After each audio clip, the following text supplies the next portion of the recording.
사람이요, 환상과 같은 꿈을 꿨는데 그 꿈 속에서 777이라는 숫자가 나온 거예요. 그래서 아침에 일어나서 야, 이거 너무 선명하고 환상과 같아요. 도대체 무슨 꿈일까라고 생각하면서 시계를 딱 봤는데 7시 7분 7초인 거예요.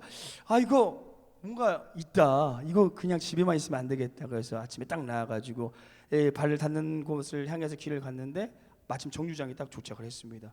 근데 딱 버스가 섰는데 777번인 거예요. 여러분 어떻게 하시겠습니까? 타야죠. 탔어요. 타서 7번째 정류장에서 내렸는데 그 앞에 딱 보니까 뭐가 있습니까? 경마장이 있는 거예요. 아, 이 꿈은 이 뜻이구나. 그래서 은행에 가서 통장에 돈을 뽑으려고 통장을 딱 찍어보니까 얼마 들어있습니까? 7,777만 7,777원이 들어있는 거야. 이거다. 딱 뽑아가지고 급히 경마장에 가서 몇 번 만에 걸어야 돼요? 잘 맞네요. 7분 만에 딱 걸었어요. 걸고 그 경기가 시작해서 말이 달려가는데 몇 등 했을까요? 7등을 했다라는 가슴 아픈 전설이 내려오고 있습니다. 여러분, 환상하면 어떤 생각이 드세요? 환상하면 무엇인가 신비롭고 또 어렵고 해석하면 안 될 것 같고 잘못 해석하면 이단일 될 것 같은 그 생각이 드는데요. 성경에 말하는 환상은 새벽에도 말씀드렸지만 히브리어로 뭐라고 하죠? 하존입니다. 그건 뭐냐면 사람이 보고 싶어서 볼 수 있는 것이 아니라 사람의 힘으로 볼 수 있는 것이 아니라 하나님께서 보여주셔야지만 볼 수 있는 것. 그걸 영어로 하면 비전이라고도 얘기하거든요. 그게 바로 환상입니다. 오늘 다니엘이 어제 말씀에 이어서 환상을 보는데요. 오늘 이 8장의 다니엘서는요, 절대 어려운 말씀이 아닙니다. 왜냐하면 다니엘은 미래 거를 봤지만 우리는 이미 그것이 이루어진 것을 보고 있기 때문입니다. 그럼 다니엘이 어떤 환상을 봤는지 우리 말씀 속으로 쏙쏙 들어가 보도록 하겠습니다. 8장 말씀을 보시면요, 당시 바벨론이 어느 나라의 신하인지 아십니까?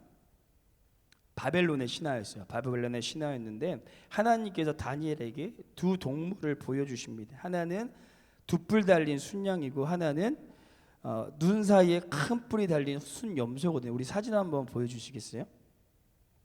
먼저 두 뿔 달린 순양은요, 메대와 바사라는 나라를 상징을 해요. 메대와 바사.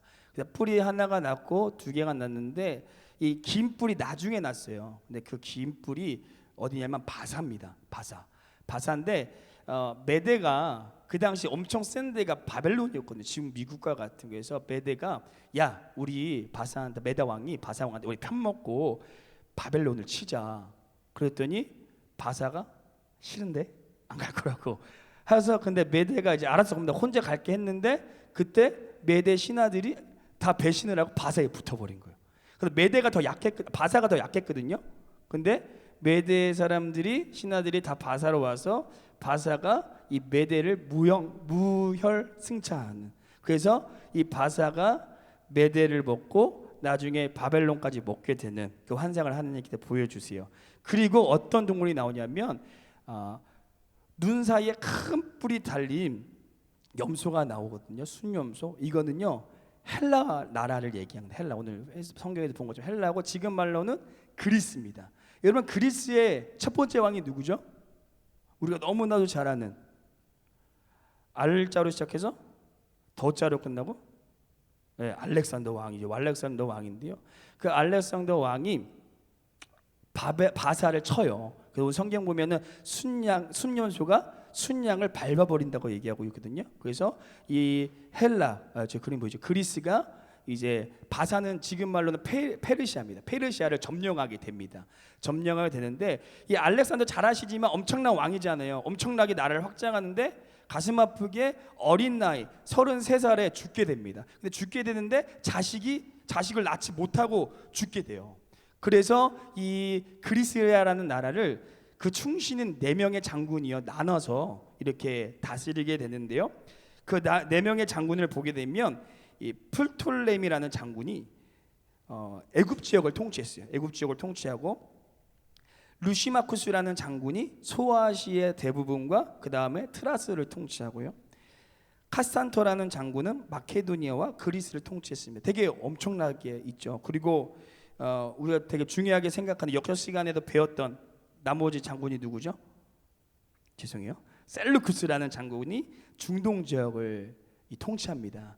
저도 몰랐어요. 성경 공부하면서 역사 공부를 하게 알게 됐는데, 그런데요, 이 중동 지역을 통치하는 셀루쿠스라는 장군이 되게 중요해요. 우리 13절 말씀 준비되어 있나요? 13절 말씀 함께 읽어보도록 하겠습니다. 우리 없으시면 성경책을 함께 읽어볼게요. 읽겠습니다.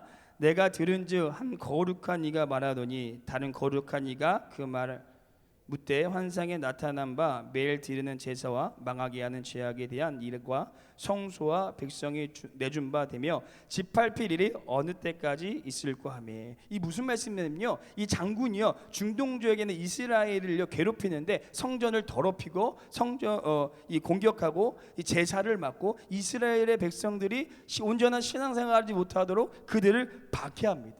그때 두 천사가 그 후에 나와서 얘기하는데, 그러면 이런 일이 언제까지 있습니까? 라고 물어보거든요. 한 천사가. 그러다 다른 천사가 이 모든 것이 끝나고 나서야 성소가 회복되어진다 라고 이렇게 말씀하시는 말이 오늘 말씀입니다. 어떻게 잘 따라오셨나요? 그리고 정말 그리스가 어느 나라에 무너지죠? 로마한테 무너지되고 그 다음에 누가 나오십니까?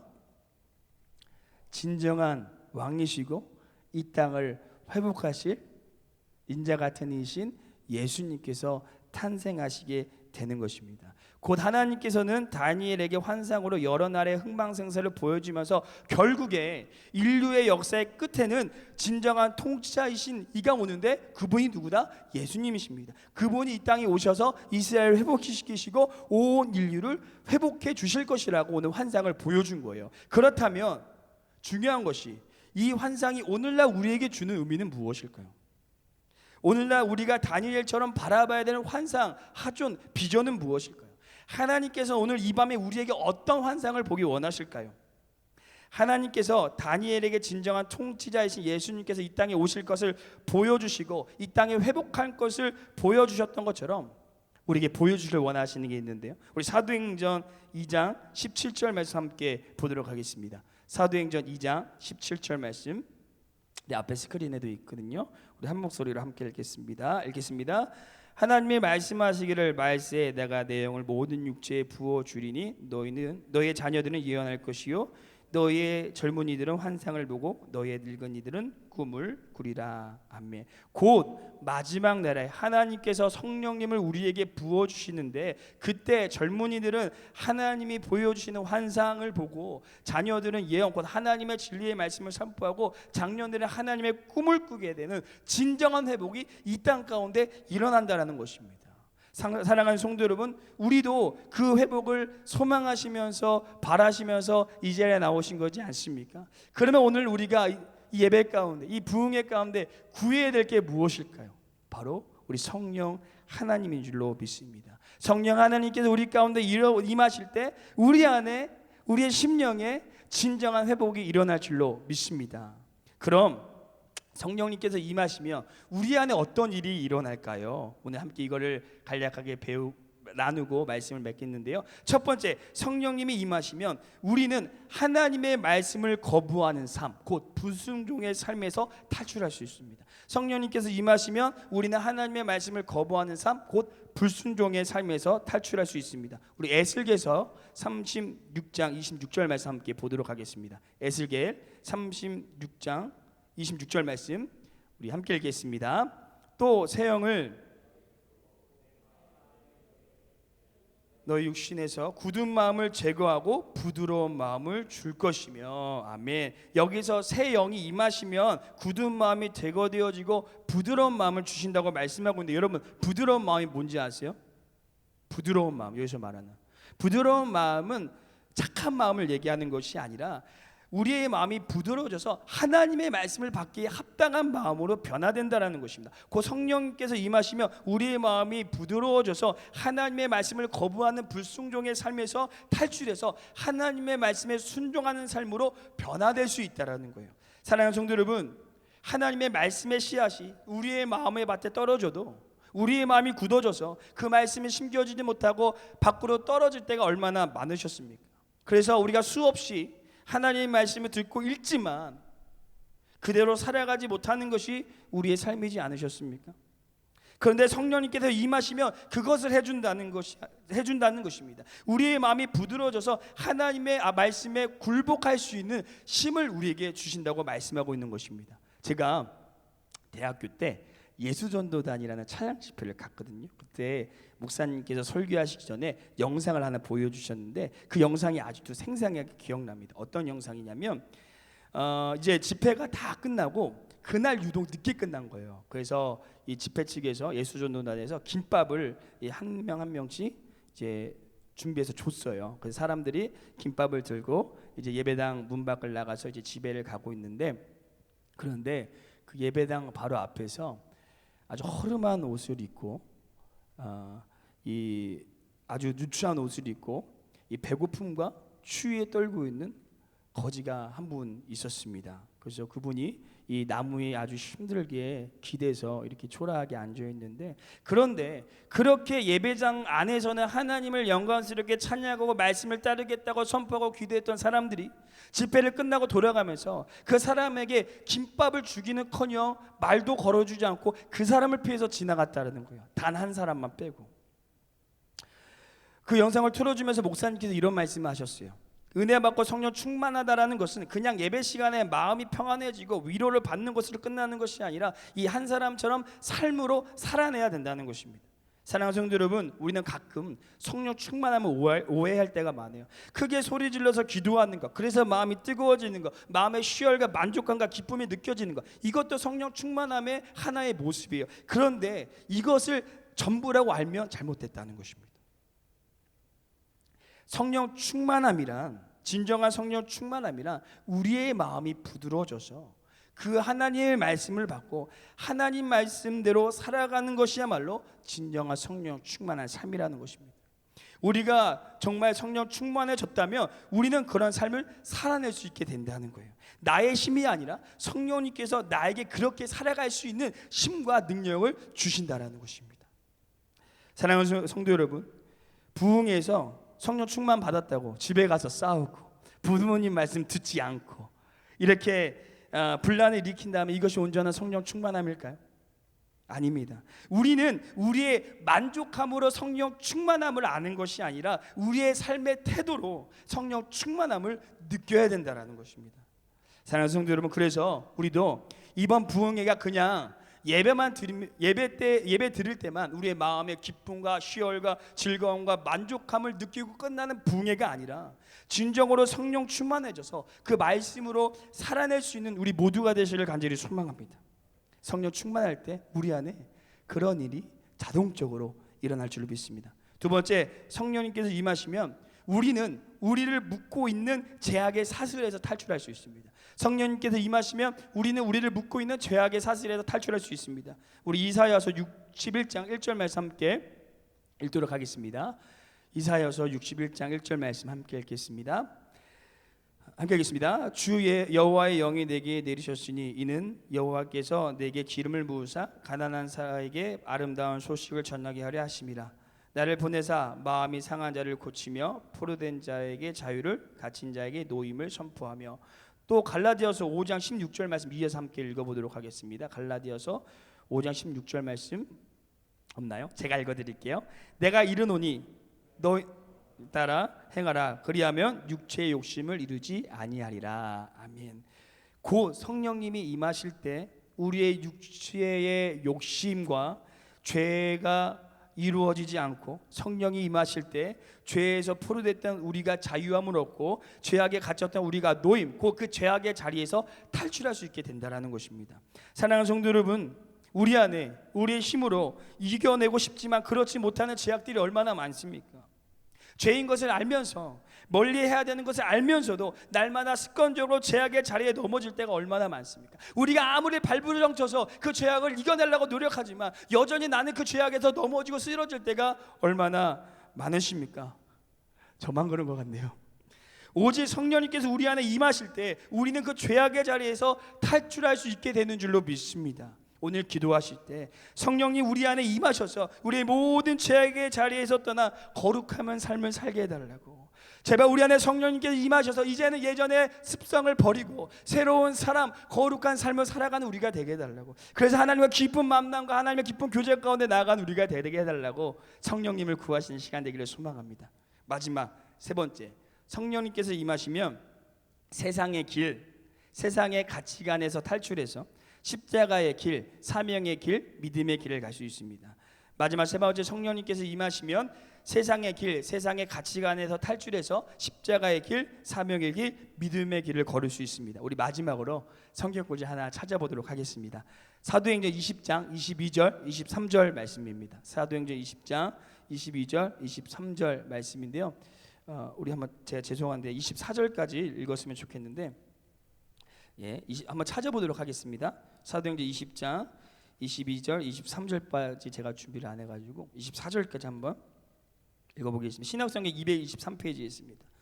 사도행전 20장 22, 23, 24절 함께 읽겠습니다.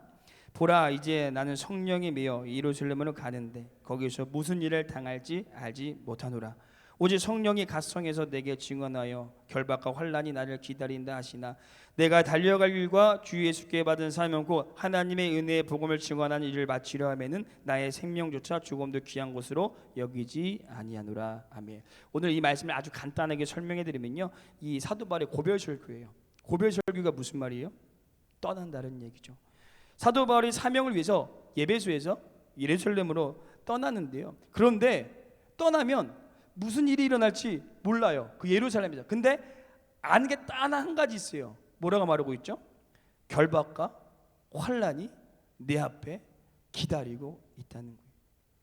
하지만 사도 바울은 그것이 하나님께서 원하시는 길, 사명의 길이라며 믿음의 길이라며 무슨 일이 있을지라도 그곳을 간다는 것입니다. 내가 죽을지언정, 내 앞에 고난이 있을지언정, 내 앞에 어려움이 있을지언정 이것이 나의 사명이라며 하나님의 말씀이라면 그 길로 간다고, 예루살렘으로 간다고 오늘 말씀하고 있는 겁니다. 어떻게 그렇게 된다고 말하고 있습니까? 22절에 보라, 이제 나는 성령에 매어서. 사도 바울은 성령에 매어 곧 성령 충만함으로 그 앞에 고난과 핍박과 어려움을 기다리려고 할지라도 끝까지 사명의 길을 가겠다고 결단하였습니다. 여러분, 폴리캅이라는 교부를 잘 아실 거예요.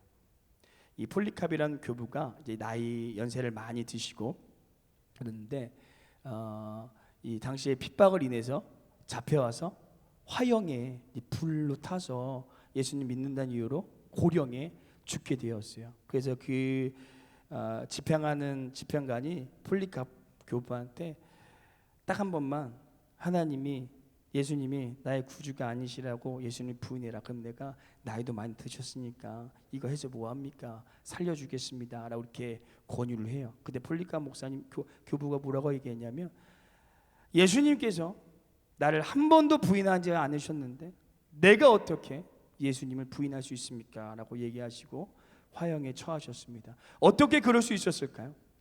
그 안에 성령의 임재하심이 있었다라고 믿습니다. 사랑하는 성도 여러분, 우리는 지금 어디에 서 계십니까? 아직도 예배소에서 갈등하고 예루살렘으로 향하지 못하고 머뭇거리고 있지는 않습니까? 하나님께서 원하시는 길, 하나님께서 바라시는 길이 무엇인지 내 머리에 분명히 알고 있지만 그 고난과 어려움과 환난 때문에 아직도 예배소에서 우리가 머물고 있지는 않습니까?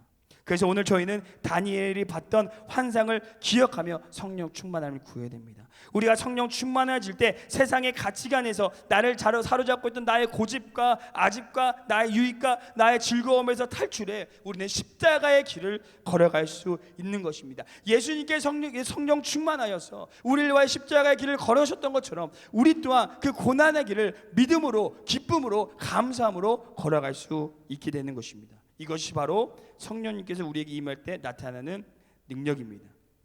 그러면 이 저녁 우리가 구해야 될 게 무엇이겠습니까? 성령 충만함인 줄 믿습니다. 우리 찬양팀 나와주시면 감사하겠고요.